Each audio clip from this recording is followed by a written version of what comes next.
ചെയ്യുന്ന ഡോക്ടറും ചെയ്യുന്ന സിസ്റ്ററും കൂടെ ഇത് ആദ്യമേ ഒന്ന് എണ്ണും. 1 2 3 4 എണ്ണിയിട്ട് ലാസ്റ്റ് വീണ്ടും ഒന്നും കൂടെ എണ്ണും. അപ്പൊ ആ എണ്ണത്തിൽ മനസ്സിലെ ഓർമ്മയിൽ എന്തെങ്കിലും പിശക് വന്നു പോയാൽ ഇങ്ങനെ വരാം. ഓഹോ, അങ്ങനെയോ? പിന്നെ വേറൊന്ന്, ഈ രോഗിക്ക് ഇതിനു മുമ്പ് ഒരു ഓപ്പറേഷൻ ചെയ്തിട്ടുണ്ട്. അന്ന് വന്നതാണോന്ന് എങ്ങനെ അറിയാം? ഈ ഓപ്പറേഷനിലാ വന്നതെന്ന് എന്താ ഓർമ്മ?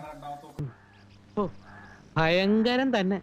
ഓപ്പറേഷൻ നടത്തി 20 വർഷം മുമ്പാണ്. അപ്പൊ സ്വാഭാവികമായി അവർക്ക് വേദന അല്ല. മെഡിക്കൽ കോളേജിൽ ഇന്നലെ നടത്തിയ പരിശോധനയിലും ഓപ്പറേഷൻ 20 വർഷം മുമ്പെന്നായിരുന്നു. പക്ഷെ 20 വർഷം മുമ്പോ അല്ല 30 അനങ്ങാതിരിക്കാം. ഇത് പാക്കും ഇരിക്കാം, ഇതും ഇരിക്കാം. പിന്നെ വേറെന്നുള്ളത് എന്താന്ന് വെച്ചാൽ ഇപ്പൊ അവര് പോയത് ഇതിനൊന്നുമല്ല, അവർക്ക് മൂത്രത്തിൽ കല്ലിന്റെ അസുഖത്തിന് അതിന്റെ വേദനയായിരുന്നു.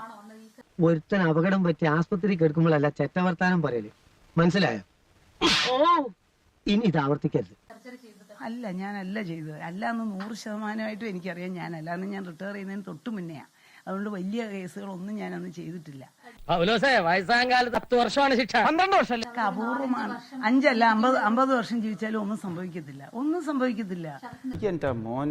അല്ല, ഇൻസ്ട്രുമെന്റ് വരാൻ പാടില്ല എന്നുള്ളതിന് സംശയമില്ല. പക്ഷെ എന്തുകൊണ്ട് വന്നു എന്നുള്ളത് ഇപ്പം ഒരാളുടെ തലയിൽ കെട്ടിയ സിസ്റ്റത്തിലാണ് അതിന്റെ ഫെയിലിയർ.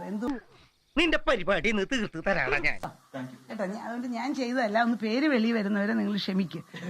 കേസായി ഞാൻ കൊടുക്കില്ലേ? ചാണ്ടി ചായം കൊടുക്കില്ലേ? ഈ ജോസ് കൊടുക്കില്ലേ? ഞാനോ? നീയും കൊടുക്കും. പേഷ്യന്റെ നന്മയ്ക്ക് വേണ്ടിയാണ് ആ കോവിഡ് കാലത്ത് കഷ്ടപ്പെട്ട് ചെയ്തത്. ഇപ്പൊ ചെയ്തവർക്ക് അത് വരെയായി. അറിവില്ലായ്മയിൽ നിന്നും വെളിവില്ലായ്മയിൽ നിന്നുമാണ് തെറ്റുകൾ ഉണ്ടാകുന്നത്. എടോ, ഇത് വയറ്റിലുള്ളതുകൊണ്ട് ഒന്നും അറിയത്തില്ല. വെക്കാന്നല്ലേ, തെറ്റാണ്. പക്ഷെ വയറ്റിൽ ഇത് ഇരുന്നുകൊണ്ട് ഒന്നും അറിയാം. നമ്മൾ ഇവരെ അടിക്കാൻ നിന്നാലേ നമ്മൾ ഇവരെ കാട്ടിൽ തരം താഴ്ന്നു പോകും.